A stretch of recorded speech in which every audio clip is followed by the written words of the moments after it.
नौमि साखरे नाम विस्तृतम् येषां चरणसान्निध्यात् जीवा मुक्ता भवन्ति। साखरे वंशविख्यातं ज्ञानदानपरायणं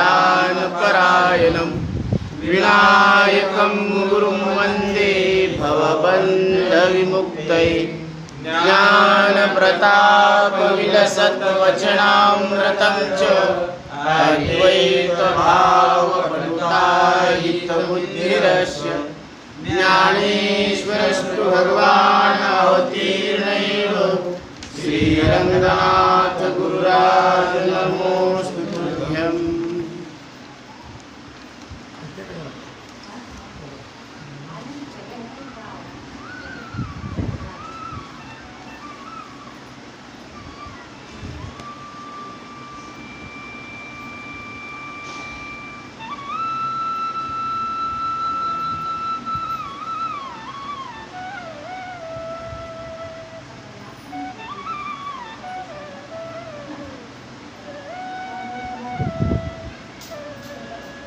संतोबाचे झाले लग्न परी तो भजनी असे मग्न त्याच्या भक्तीस विघ्न मुळी पाही असेना। श्रीराम मंदिर संस्थान सेलू समतानगर येथे श्री संत माळी सावता महाराज यांचे चरित्र चालू आहे। अध्याय 3 चालू आहे। यामध्ये असा विषय आलेला आहे की श्री संत सावता महाराजांचं लग्न झालेलं आहे आणि सावता महाराज नेहमी भजनामध्ये मग्न असतात, परंतु त्या भजनामध्ये कुठलंही विघ्न येत नसत आणि त्यांची धर्मपत्नी माता जनाबाई त्यांना सुद्धा या भजनामध्ये सहायता करत असत। कार्य शुभाशुभ अलौकिक सामर्थ्य दुर्लभ अथवा दारिद्र्य क्षोभ समानची त्या ते भासी। शुभ लग्न असो किंवा एखादं दुःखद घटना घडलेली असो, पण या दोन्ही सुखा आणि या दुःखामध्ये सावता महाराजांचं जे कर्म आहे तर ते अलौकिक सामर्थ्य होतं, ते दुर्लभ आहे। दारिद्र्य क्षोभ म्हणजे त्रास कुणी जर देत असेल तर त्या त्रासामध्ये सुद्धा सावता महाराजांच्या अंतकरणाची स्थिती मात्र समानची त्या ते भासी, म्हणजे सारखं पाहत होते। ते सुखाकडं आणि दुःखाकडं कसं पाहत होते? सारखं एकाच नजरेनं पाहत होते।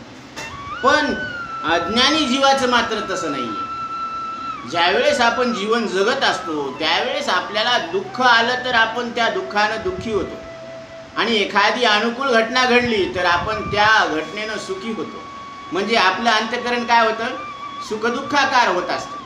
परंतु साधू संतांना मात्र हे माहीत असतं की अनुभवाला येणारं सुख आणि अनुभवाला येणारं दुःख हे दोन्ही येणारे आणि जाणारे आहेत। आगमापायनो अनित्य असतान स्थिती क्षस्व भारत। कारण हे सुख आणि दुःख हे आगमापायी आलेले आहेत आणि हे जाणार आहेत। बालपण आलेलं आहे, ते जाणार आहे, गेलं ना ते।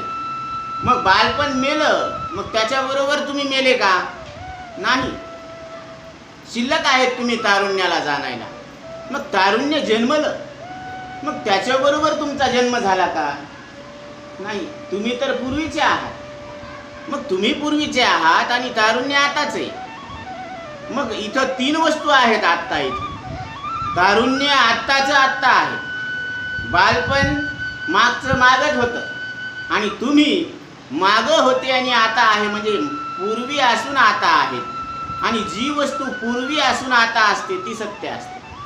मग तुम्ही सत्य आहात का तुम्ही सत्य आहात असं तुम्हाला तुमचं ज्ञानही आहे सत्यत्वाचं, म्हणजे सत चित आणि झोपेमध्ये कुठलाच आनंद नसताना निरतिशय निर्विषय आनंद म्हणजेच ब्रह्मानंद आहे। म्हणून आनंद आणि तुम्ही दोन नाहीत, असं सच्चित आनंद हे तुमचं वास्तविक स्वरूप आहे, असं सावता महाराज आपल्याला या अध्यायातून लक्षात आणून देतात। मनुष्य देही जेनी ज्ञाने सचितानंद पदवी घेणे एवढा अधिकार नारायणे कृपावलोकनी दिधला। स्वतः नारायणानं हा अधिकार आपल्याला मनुष्य देहात आलेल्या जीवाला प्रदान केलेला आहे। म्हणून सावता निर्गुण निर्लेप, सावता महाराज निर्गुण आहेत, निर्लेप आहेत। त्यांना कुठल्याही संसारातल्या अनुकूल प्रतिकूल सुख दुःख या घटनांचा लेप चढत नाही, म्हणजे रंग चढत नाही, म्हणजे त्याच्याशी ते एकरूप होत नाही. सावता निर्गुण निर्लेप जनाबाई महाशोभा दीप. आणि जनाबाई मात्र महान शोभा दीपासारख्या शोभत होत्या. त्यांच्या जीवनामध्ये ही पहाट आलेली होती. नवीन नवीन दिवा, ज्ञानाचा दिवा म्हणजे सोबती आलेला आहे. कसा आहे? मंत्र्यापरी कार्य संक्षेप उरकी पाही विचारे. मंत्र्यासारखं विचारपूर्वक परंतु संक्षेपामध्येच कार्याची आखणी करायची आणि ते काम उरकून घ्यायचं, अशी जनाबाईंची महत्वाची भूमिका आहे. पातिव्रत्य पवित्र गुणी सेवा करी अनुदिनी मिष्ट स्वयंपाक करुनी तृप्त करी सर्वाते. पतिव्रता धर्माचं पालन करत ही सद्गुणी माता सर्वांची सेवा करायची. अनुदिनी म्हणजे नित्य, रोज, दररोज मिष्ट स्वयंपाक करुनी आणि गोड असं जेवण करून सगळ्यांना तृप्त करत असत. आल्या अतिथी साधू संत प्रेमे त्या ते भोजन घालीत धर्म कारणे कष्टत रात्रंदिन पाही. आलेले अतिथी साधू संत यांचा आदर सत्कार करून त्यांना प्रेमानं भोजन घालत असत. धर्मकारणी कष्टत रात्रंदिन पाही. आणि धर्मकार्यामध्ये ही स्वतः ही माता कष्ट करून ती पूर्ण करत असत. सासू सासऱ्यांची करी सेवा. सासू सासऱ्यांची मनानं तन मन अर्पण करून ती सेवा करत होती. परमेश्वर भजनी अति भाव. आणि परमेश्वराच्या भक्तीमध्ये भावपूर्ण अंतःकरण होतं ते. क्षमाशील असे स्वभाव सदासे आनंदी. आणि स्वभाव मात्र क्षमाशील होता. क्षमा करण्याला नेहमी तत्पर असत ते आणि सदा आनंदात असायचं. म्हणून परिस्थिती कुठलीही असो, दुःखात असो का सुखामध्ये असो, किती जरी अडचणी आपल्या जीवनामध्ये आल्या तरी आपण मात्र आनंदात राहायला पाहिजे. का? कारण आनंदात राहिल्यानं अर्ध्या अडचणी आपोआप दूर होत असतात. म्हणून रामदेव बाबा सांगत असतात की ज्या रोग्यानं मनानं पक्का निश्चय करायला पाहिजे की मैं बीमार नहीं हूँ, म्हणजे अर्धा रोग त्याचा निघून जातो. आणि दिवसातून एकदा तरी त्यांना हास्यासन करायला पाहिजे. हास्यासन म्हणजे त्यांना जोर जोरात हसायला पाहिजे. बेंबीच्या देठापासून हसायला पाहिजे. काय करायला पाहिजे? हसायला पाहिजे ना. हसणं नाही आलं तर बळच हसायला पाहिजे दिवसातून एकदा तरी.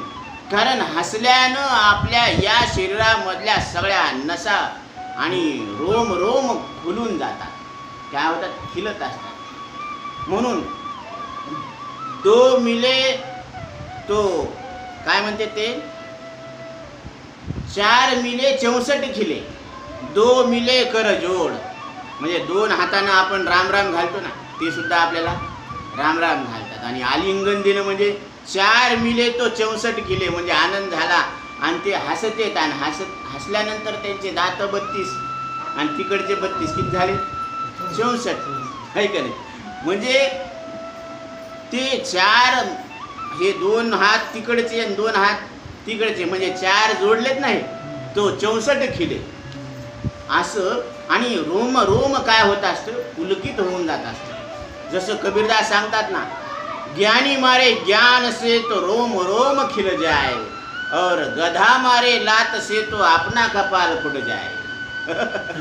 म्हणून ज्ञानी काय करते? शब्दानं मारत असते, ज्ञानानं मारत असते. तर त्या ज्ञानानं आपलं रोम रोम खुलून जात असतं, कारण ते ज्ञान असतं. आणि ज्ञानानं अज्ञानाचा नाश होत असतो.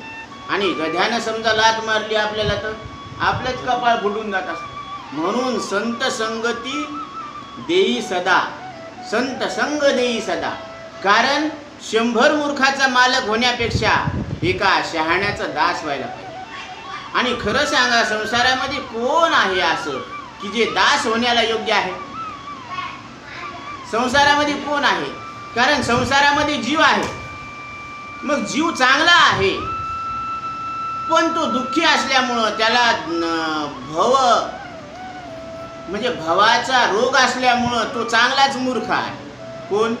जीव. आणि जग आहे पण जगाला कळत नाही. म्हणून जग जड आहे, जीवाला कळतं पण चुकीचं कळतं, कारण त्या कळण्यानं त्याच्या ठिकाणी असलेल्या दुःखाची निवृत्ती झालेली नाही. मग इथं देव आहे, देव चांगला आहे पण शुद्धीवर आहे, पण शुद्धीवर आणत नाही. देव विचारल्याशिवाय ज्ञान सांगत नसतो आणि साधू संत सद्गुरू न विचारताच ज्ञान सांगत असतात. म्हणून संत स्वतः शुद्ध आहेत, मी न मरणारा परमात्मा आहे या बोधावर म्हणजे शुद्धीवर आहेत. आणि तुम्हाला आम्हाला न विचारताच शुद्धीवर आणल्याशिवाय राहत नाही. म्हणून संताची संगती करायला पाहिजे. काय सांगू आता संताची उपकार मज निरंतर जागविती. मला साधू संतांचे किती उपकार आहेत की आपल्याला निरंतर जाग करतात. आपण आपल्या स्वरूपावर जाग व्हावं अशी त्यांची इच्छा आहे, म्हणून ते आपल्याला जाग करतात. म्हणून तरीच जन्म यावे दास विठोबाची व्हावे, नाहीतरी काय थोडी श्वान सुकरे बापडी. नाहीतर काय हे कुत्रे डुकरे मांजर हे काय कमी आहेत का पृथ्वीवर? जर आपण मनुष्य देहात जन्माला आलो तर जर तर आणि सकारात्मक शब्द वापरलेला आहे, थोडं चिंतन करा. तरीच जन्मा यावे, तरच जन्माला या, कधी दास विठोबाचे व्हावे. जर तुम्ही विठोबाचे दास झाले तरच या मनुष्य देहात जन्माला या किंवा राहा. आणि जर असं व्हायचं नसेल तर पटकन आवरा. अगाईशिया ज्ञानाच्या ठाई जयाच्या चित्ता चाड नाही, तयाचे जियाले काही वरी मरण सांग. ज्ञानोबराय सांगतात की ज्याची या ज्ञानावर श्रद्धा नाही किंवा हे ज्ञान कळून घेण्याची इच्छा सुद्धा नाही, तर त्या व्यक्तीनं त्या जीवानं आपलं जीवन संपुष्टात आणून घ्यायला पाहिजे. का? कारण इथं देहाला मी म्हणल्यामुळं अनंत जन्माला घालणारं पाप उदयाला यायला लागलं. आणि याचं गणित तुकोबरायांनी केलेलं आहे. मी देह म्हणता ब्रह्म त्या कोटी येऊनिया पाठी थापटी ती. एकदा देहाला मी म्हणलं तर कोटी ब्रह्म हत्या केल्याचं पाप लागतं. तर तुम्ही विचार करा, हिशोब करा की सकाळी झोपेतून उठल्यापासून तर जमिनीला पाठ टेकूस तर, आणि जन्मल्यापासून तर शरीर सुटूस तर, आणि उत्पत्ती झाल्यापासून सृष्टीचा प्रलय होईस तर किती वेळा आपण देहाला मी म्हणलो. याला गणतच नाही ना, कधी मोजलंच नाही आपण. हिशोब लावा तुम्ही आणि किती पाप होतं त्याचंही मोजमाप करा. मग हे पाप कुठून फेडायचं, आपण कसं फेडायचं? मग त्याच्यापेक्षा आटोपलेलंच बरं आहे म्हणतात ना. मग म्हणून ज्ञाने विनयके उपाय करुसी जितुके अधिक गुंफिसी तितुके रुखी ये. म्हणून या माऊलीचा प्रश्न होता की ज्ञानाशिवाय मोक्ष नाही, आणि एकीकडे सांगितलेलं आहे की मुखीनाम हाती मोक्ष ऐशी साक्ष बहुतांची. मग नामस्मरण केल्यावर मोक्ष हातामध्ये आहे, तळ हातावर आहे, आणि एकीकडे तुम्ही सांगतात की ज्ञानाशिवाय मोक्ष नाही. मग हे इथं ह्याचं कशी संगती लावायची? तर नाम घेणारा ज्याचं नाम घेतो तो नामी आणि नाम हे एकमेकापासून भिन्न नाहीत. कारण तो ज्याचं नाव घ्यायला लागला ते त्याचं स्वरूप आहे. परंतु नामस्मरणानं काय होत असतं, त्याचं अंतःकरण शुद्ध होत असतं. म्हणून नाम घेता वाया गेला ऐसा कोणी नाही ऐकिला. आजामा मिळ्यानं शेवटच्या क्षणी नारायण म्हणून हाक मारली. तर नारायण हे त्याच्या मुलाचं नाव होतं. नारायण हाक मारली आणि इकडं प्राण सोडला. मग इकडून विष्णुदूत आले आणि यमदूत सुद्धा आले. त्याच्या दोघांमध्ये संवाद चालू झाला. यमदूत म्हणतात ही तुमची आसामी नाही आहे, तुम्ही का आला तिथं? यानं आयुष्यभर सगळं पापच केलेलं आहे, वेश्यालय मदिरालय आणि जुगार, याच्याशिवाय त्यानं तिसरं काम केलेलंच नाही आहे. पण विष्णुदूत सांगतात की यानं शेवटच्या श्वासाला नारायणाला हाक मारलेली आहे. आणि यम यम वापी स्मरण भावम त्यजत्यन्ते कलेवरम. जो मृत्यू क्षणी मला हाक मारल, माझं स्मरण करल, तो माझ्याच स्वरूपाला येऊन प्राप्त होईल, असं भगवंताचं भगवद्गीतेमध्ये वचन आहे. म्हणून त्यानुसार आम्ही याला विष्णू लोकामध्ये न्यायला आलो. मग ते म्हणते की यानं आयुष्यभर सगळं पाप केलेलं आहे आणि तुम्ही म्हणता ना यानं देवाला हाक मारली. यानं देवाला नाही हाक मारली, याच्या मुलाचं नाव नारायण आहे. मग तिथं विष्णुदूतांनी युक्तिवाद लढवला की याच्या मुलाचं नाव नारायण ठेवण्याच्या आधी हे कोणाचं नाव होतं? श्रीहरी विष्णूचं नाव होतं. मग यानं मुलाला बोलवलं का डायरेक्ट विष्णूलाच बोलावलं? डायरेक्ट श्रीहरी विष्णूचाच बोलावलेला आहे. म्हणून ज्यानं बोलावलं त्याला मोक्ष. म्हणून नामस्मरणानं अंतकरण शुद्धी होत असते आणि अंतकरण शुद्ध झाल्यावर ते लायक झाल्यावर मग त्याच्यामध्ये विवेक उत्पन्न होतो आणि खरं काय आहे आणि खोटं काय आहे हे तपासण्याची त्याच्यामध्ये लायकी येते. आणि त्याला लक्षात येत असतं की दूध म्हणजे मंथन केल्यानंतर ताक फार मोठं आहे आणि लोणी फार थोडं आहे. पण मंथोनी नवनीता तैसे घे अनंता वाया व्यर्थ कथा सांडी मार्ग. म्हणून तो लोणी जरी कमी असलं तरी ते सार आहे आणि ताक जरी भरपूर असलं तरी ते आसार आहे. तसा सगळा अनात्म वर्ग हा आसार आहे आणि याच्यामध्ये आत्माच कसा आहे? सार आहे. म्हणून फलकट तो संसार येथे सार भगवंत. आणि ते भगवंत तुमचं आमचं सगळ्यांचं एक स्वरूप आहे. पण कधी? एका जनार्दनी कल्पची मुराला तुझी हरी झाला ब्रह्मरूप. आपल्या अंतकरणामध्ये देहाला मी माझं आणि खरं समजण्याची जी कल्पना आहे, जगाला खरं समजण्याची जी कल्पना आहे, मी देवाहून वेगळा आहे असं समजण्याची जी कल्पना आहे, ही विवेकाच्या शस्त्रानं नष्ट होते आणि आपल्याला आपलं अद्वैत स्वरूप निर्गुण स्वरूप लक्षात येत असतं. म्हणून त्रिगुण असार निर्गुण हे सार. सारासार विचार हरी पाठ. पाठ म्हणजे असं लक्षात घेणं, निवाड्या करणं, हिशोब लागणं की हरी निर्गुण परमात्मा आत्ता इथं प्रत्यक्ष असलेला ते तुमचं आमचं सगळ्यांचं एक स्वरूप आहे असं इथं ज्ञानोबराय सांगतात. आणि हाच विचार इथं सांगितलेला आहे. आल्या अतिथी साधू संत प्रेमे त्याते भोजन घालीत. धर्मकारणी कष्टत रात्रंदिन पाही. सासू सासऱ्याची करी सेवा परमेश्वर भजनी अति भाव. क्षमाशील असे स्वभाव सदासे आनंदी. स्त्रियासी तरुणोपाय सेवा पतीची करी प्रेम भावा. मनोगत जाणूनी उपाव सहजची योजित असे. म्हणून पतिव्रता स्त्रीचा धर्म असतो की पतीची सेवा करणं. म्हणून पार्वती माता सुद्धा नेहमी महादेवाचे चरणस्पर्श करायचे. पती परमेश्वराय नमो नमहा म्हणून असं म्हणून दर्शन घ्यायचे रोज नित्य नेमानं. म्हणून ते पातिव्रत्य असतं, ते पवित्र असतं. आणि पतीची मनोगत सांभाळून सेवा करणं हे एक वैशिष्ट्य आहे. मनोगत जाणूनी उपाव सहजची योजित असे. पत्नीची झाली जोड. कारण संसाराचे चाक हे पती आणि पत्नी आहेत. म्हणून दोन्ही सारख्या गतीनं चालायला पाहिजे, एक विचारानं चालले पाहिजे. जिथं एक विचार आहे तिथं संसार सफल झालेला आहे. म्हणून आजी संसार सफळ झाला गे माय. देखिले पाय विठोबाचे. तो मज व्हावा वेळोवेळा व्हावा पांडुरंग. अशा पद्धतीनं पत्नीची जोड असली तर ही पत्नी म्हणजे अर्धनारी नटेश्वर. म्हणजे हे काय आहे? प्रकृती आणि पुरुष आहे, पती आणि पत्नी आहे, आत्मा आणि प्रकृती आहे. म्हणून शिव आणि शक्ती आहेत. अर्धनारी नटेश्वर म्हणजे काय आहे? शिव आणि शक्ती ही परमात्म्याची शक्ती आहे. कारण परमात्मा स्वतः काही करत नाही, पण शक्तीचा स्वीकार केल्यानंतर ती शक्तीच या प्रकृतीच्या रूपाला प्राप्त होत असते. म्हणून ज्ञानोबराय सांगतात, हे मजची स्तव जाहले परी म्या नाही केले. ऐसे जिने जाणितले तो सुटला गा. या बंधनातून कोण सुटलेला आहे? हे माझ्यापासूनच झालेलं आहे, पण म्या नाही केलेलं आहे असं ज्यानं जाणलं तो याच्यातून सुटला. कष्ट करुनी शेतात पीक पिकवावे अद्भुत. कर्मदान धर्मे येत पीक शेती फार. शेतामध्ये कष्ट करून पीक आमाप अद्भुत पीक पिकवायला पाहिजे. आणि हे पीक पिकवण्यासाठी कर्म दान धर्म येत पीक शेती फार. म्हणजे दान धर्मातून अशा कर्मामधून काय होत असतं? पीक भार येत असतो, भयानक पीक येत असतं, त्याला मोजमाप नसतं. म्हणून वृद्ध अंध वनवासी जे म्हातारे आहेत, जे आंधळे आहेत, जे वनवासी आहेत, यासी दान द्यावे संतोषी.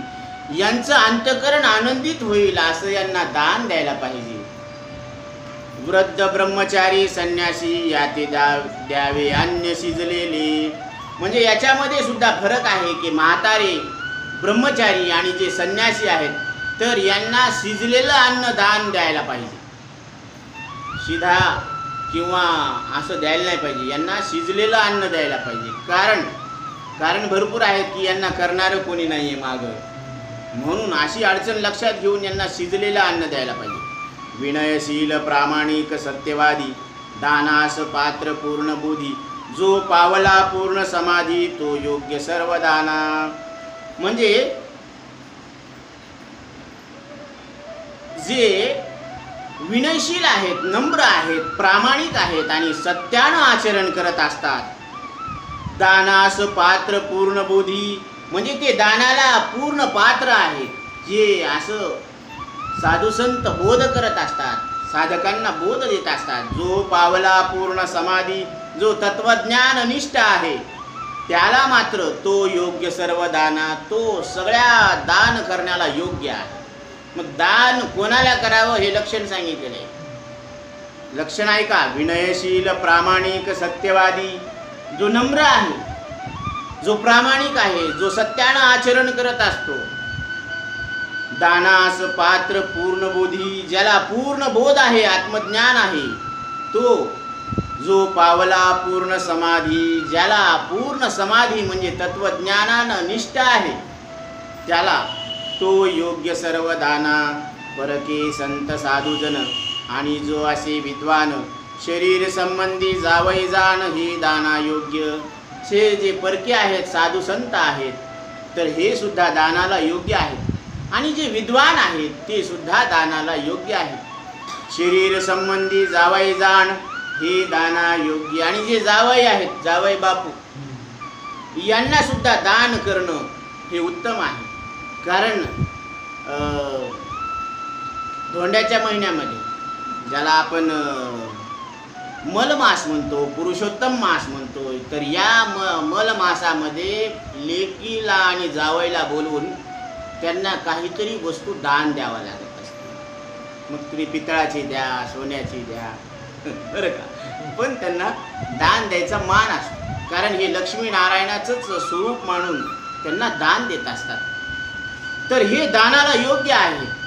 भ्रष्ट निर्दय कर्महीन उद्धट लबाड करी असत्य भाषण हे दानासी अयोग्य जाण न लाभे पुण्यदानाची.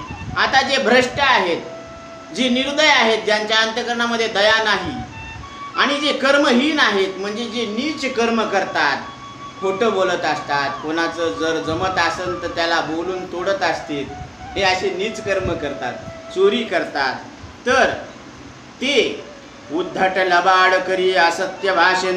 जे उद्धट आहेत, लबाड आहेत, खोटं बोलणारे आहेत, जे खोटं बोलणारे आहेत, हे दानाशी अयोग्य जाण न लाभे पुण्य दानाची. यांना दान जरी केलं तरी मात्र पुण्य भेटत नाही त्या दानाचं, म्हणून ते दान व्यर्थ जात असते.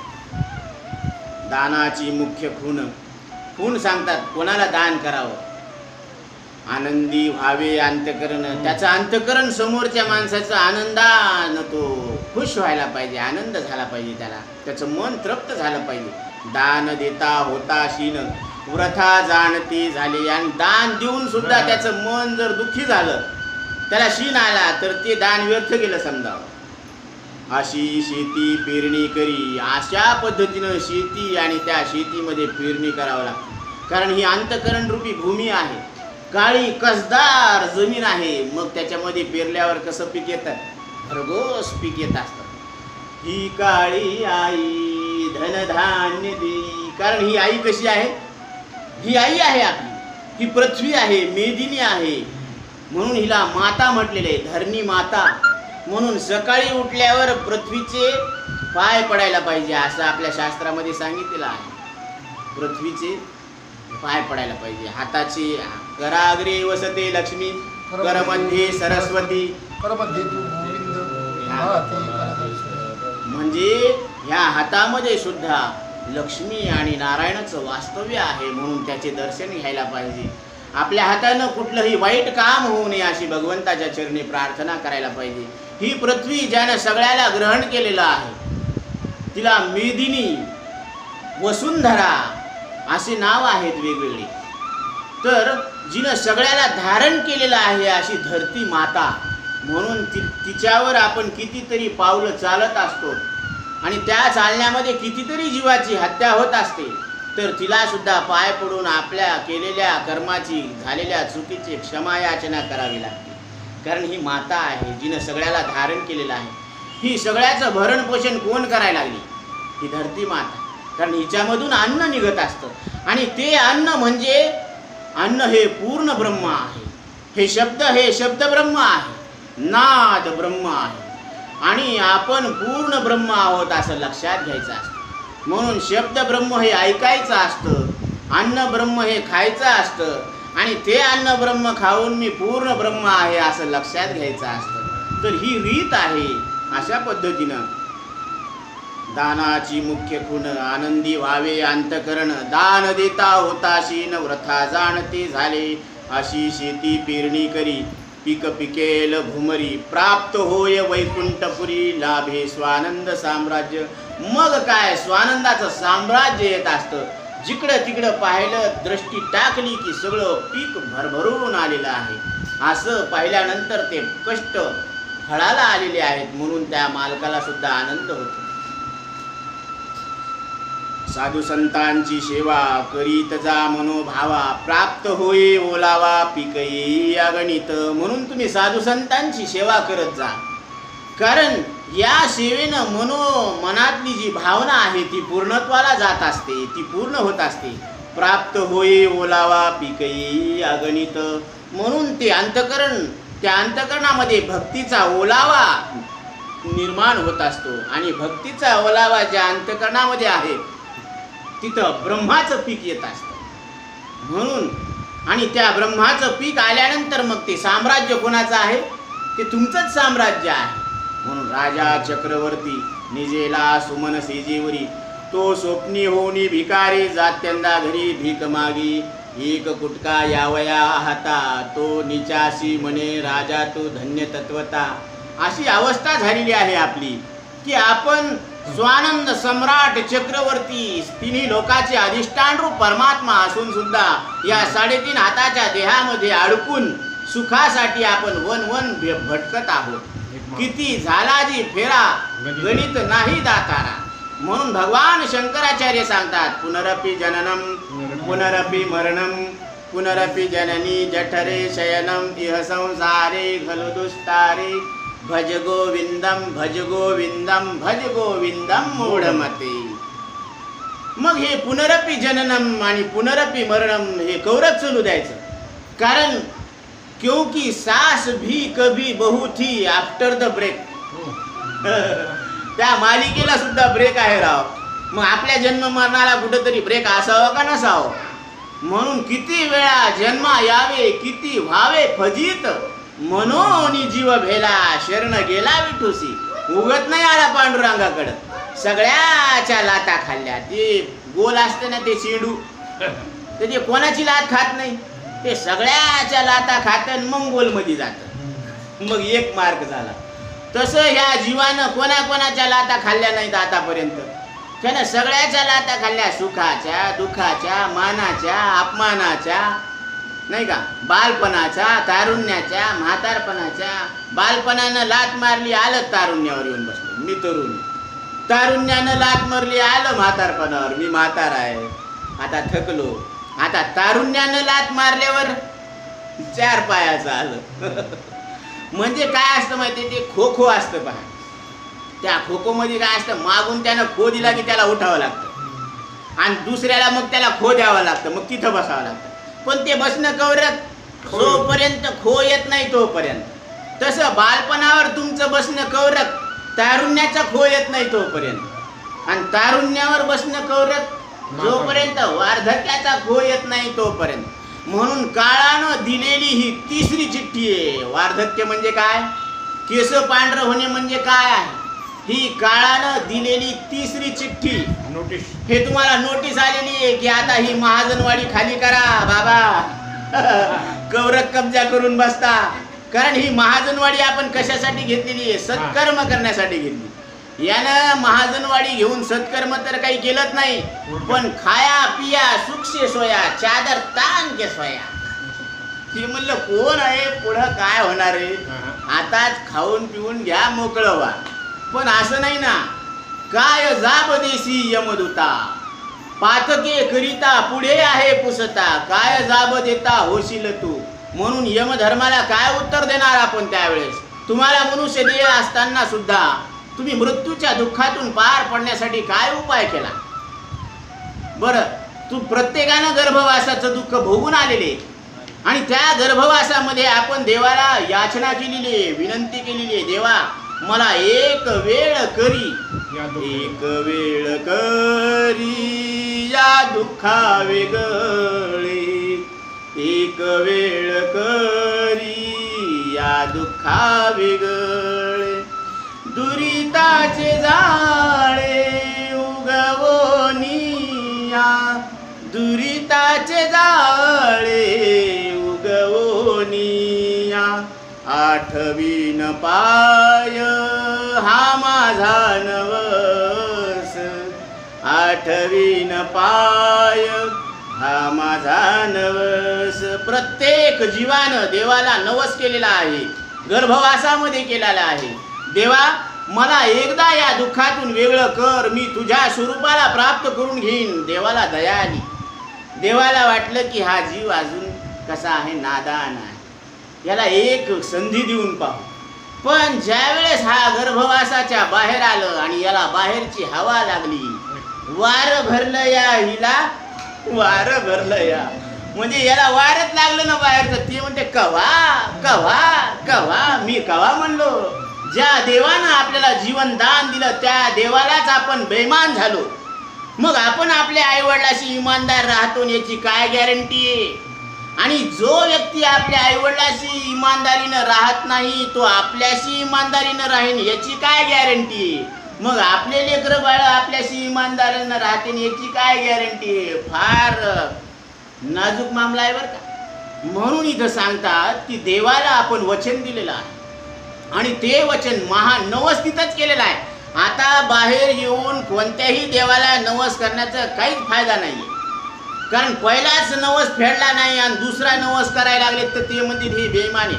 तुम्ही लोन घ्यायला जातात तर पहिलं लोन नील झाल्याशिवाय दुसरं लोन भेटतं का. मग व्यवहारात जर अशी रीत आहे तर ते रामाचा दरबार आहे, हा संताचा दरबार आहे. तिथं पहिला नवस फेडल्याशिवाय दुसरा कसं काय करायला तुम्ही. मग ते म्हणते की चालूपणा करायला लागला. मग त्याचं फळ त्याला सुद्धा तसंच द्यावं लागतं की पुढच्या वेळेला. तुम्हाला काय, तुम्ही अजून वेटिंगमध्ये आहेत, तुम्ही थोडंसं दम धरा. म्हणून विचारणार आहेत तुम्हाला की मनुष्य देहात येऊन तुम्ही काय केलं. बरं ठीक आहे, तुम्ही गर्भवासाचं दुःख भोगलं आणि विसरले. मग पुढं मृत्यूचं दुःख नाहीये का, मृत्यू नाहीये का, आवडतो का तुम्हाला. मग येतो, मरण येत असतं का आवडत असतं. येत असतं. म्हणजे मरण ही काय आहे, नाईलाज, आवडत नाही. मग मृत्यूच्या दुःखातून पार पडण्यासाठी तुम्ही काय प्रयत्न केले. मग तिथं विचारलं चार चौघांनी जाऊन महाराजांना, महाराज आम्ही काय करावं. करा रे बापानो साधन हरीचे, झणी करणीचे करू नका.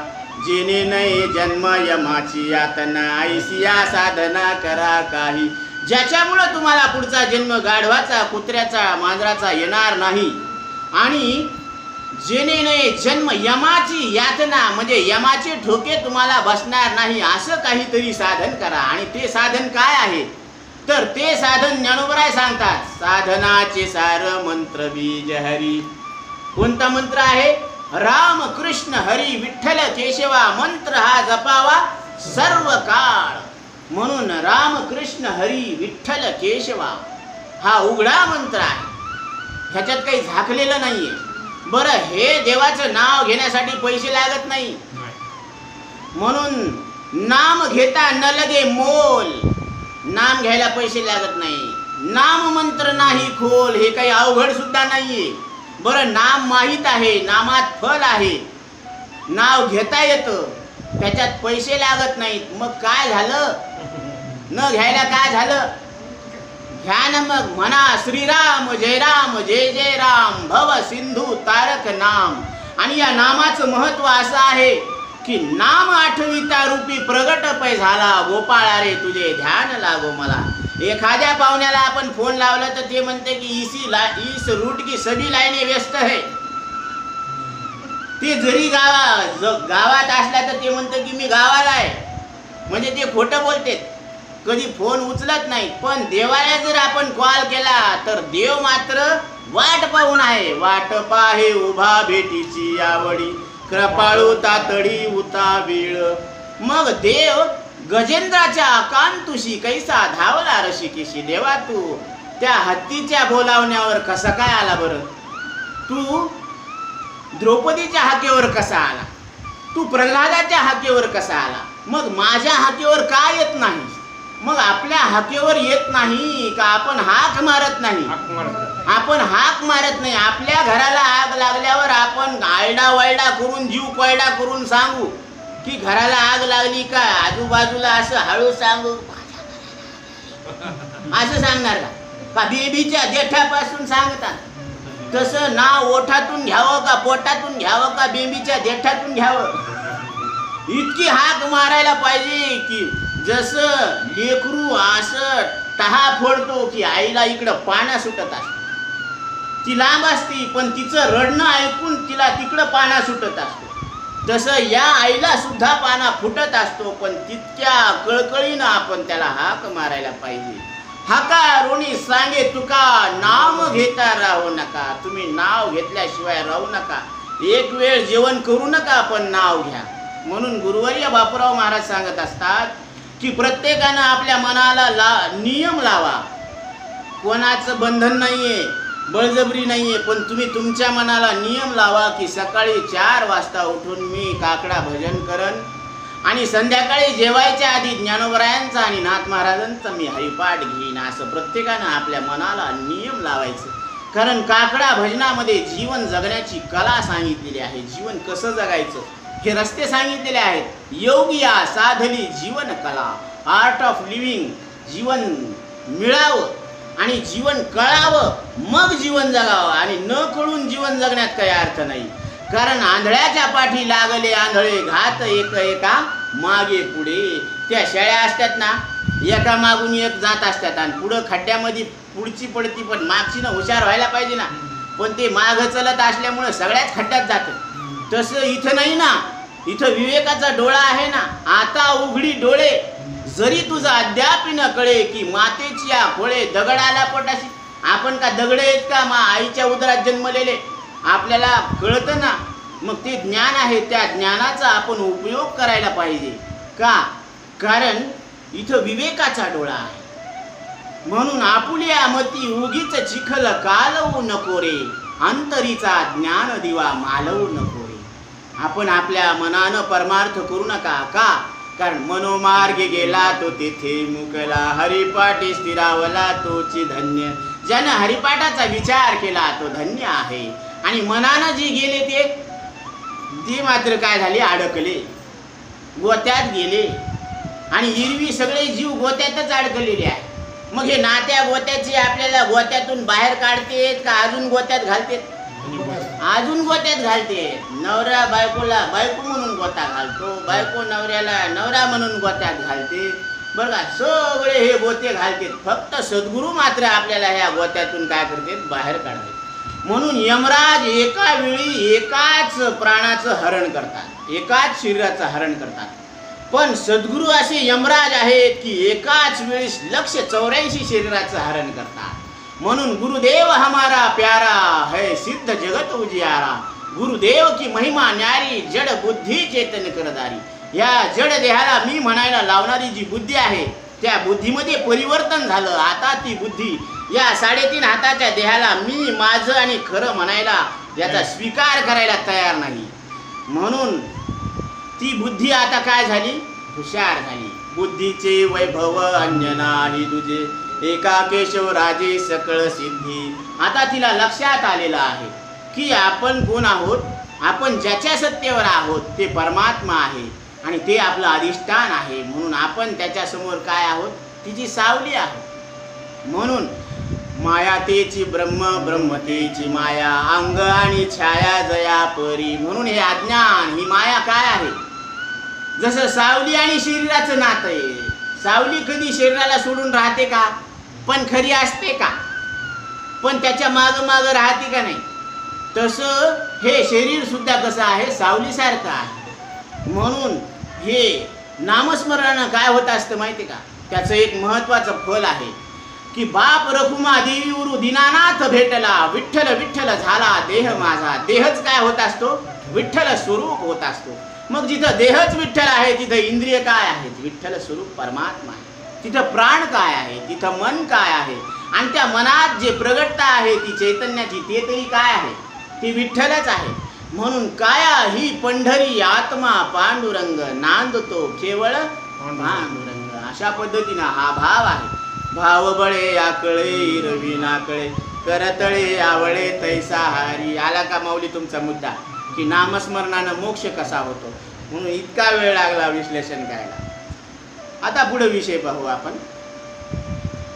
साधू संतांची सेवा करीत जा मनोभावा, प्राप्त होय ओलावा पीक येई अगणित. सावता माळी पिरी शेत, पीक येतासे अगणित. समस्त शेतकरी म्हणत आम्हा ऐसे न लाभे. सावता महाराज कष्ट करून दिवसभर रात्रभर कष्ट करून शेतामध्ये काम करत होते आणि त्या काम करण्यामध्ये अगणित पीक आलेलं आहे. त्या पिकाचं वर्णन सुद्धा पुढे आलेलं आहे, ते आपण पाहणार आहोत. कार्य करीती सकल जन, पीक येत असे अगणित. समस्त शेतकरी म्हणत आम्हा ऐसे न लाभे. सगळे शेतकरी म्हणायचे की आम्ही सुद्धा शेतात काम करतो, पण सावता महाराजासारखं पीक आमच्या शेतामध्ये येत नाही. काय बात असेल? काय गडबड झाली पुढं?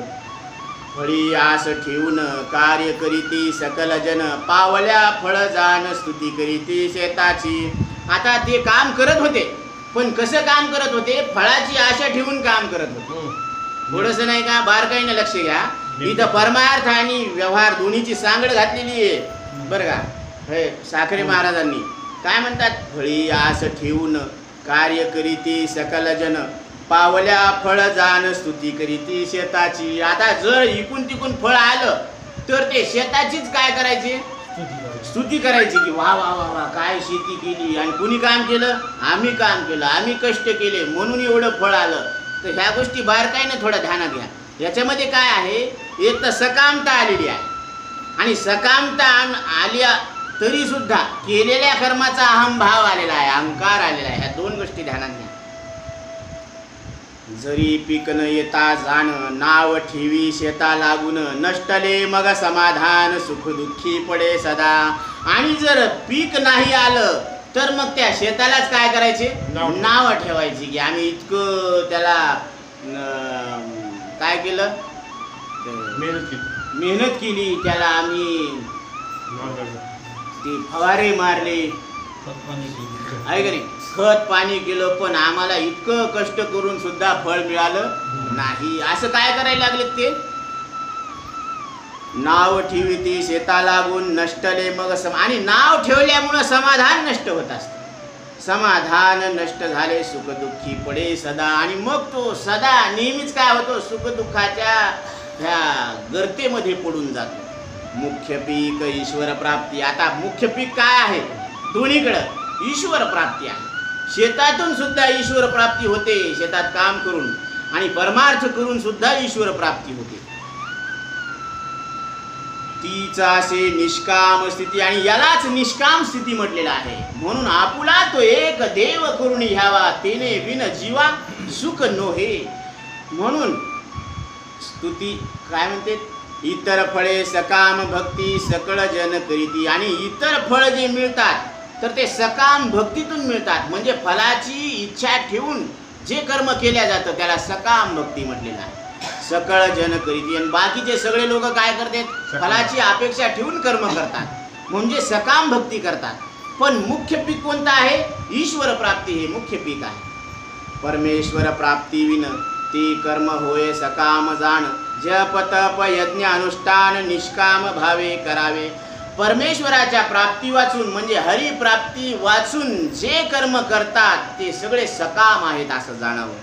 आणि जप तप यज्ञानुष्ठान निष्काम भावे करावे. जप तप अनुष्ठान साधना जी करायची असते ना, की सकाळी 4 वाजता उठून ब्रह्ममुहूर्तामध्ये आपण सगळे काम सुचिर्भित होऊन 1-2 मिनटं आपण समजा पद्मासन घालून ज्ञान मुद्रेमध्ये पाठीचा कणा 90 डिग्री सेंटीग्रेडमध्ये ठेवायचा सरळ, आणि 5 मिनिटं विठ्ठल विठ्ठल विठ्ठल विठ्ठल असा नामाचा उच्चार करायचा.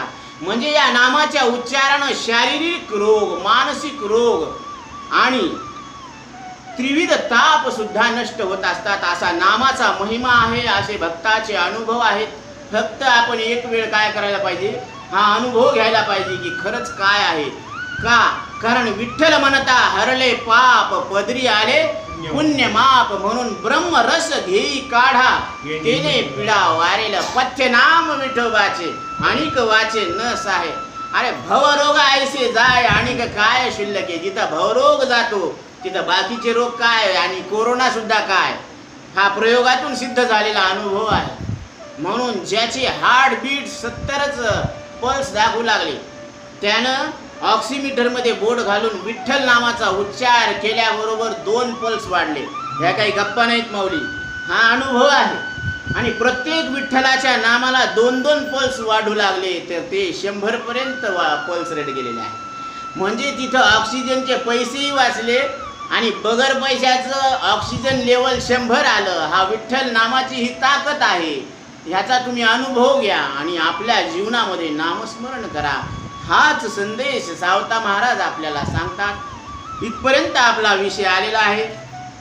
168 क्रमांकाच्या ओळीपर्यंत चिंतन आलेलं आहे. राहिलेला भाग आपण नंतर घेऊ. कुंडलिका वरदे हरी विठ्ठल.